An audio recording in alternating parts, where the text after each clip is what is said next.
IDRONECT OS is based around projects, and projects are based around actions, and actions are all linked to action types. To make IDRONECT OS a lot more efficient, we created nested action types. In its core, nested action types are just a group of action types that can be linked sequentially to each other. Here you can see that we say that each action type will take exactly 60 minutes to complete, and that they are all sequential. So a standard meeting has to be completed before we start with the prospection.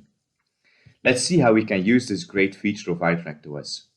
When we go to one of our projects, we can add a new action to the project by clicking the Add Empty Action button. We could also add one of our nested actions just by selecting it from the dropdown. If we now click on a standard flight, you can see that a whole group of actions was added to the project.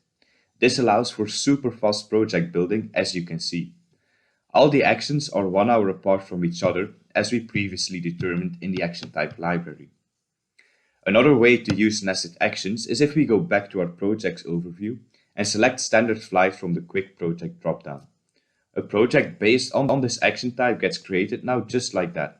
This is perfect for projects that are requested on very short notice.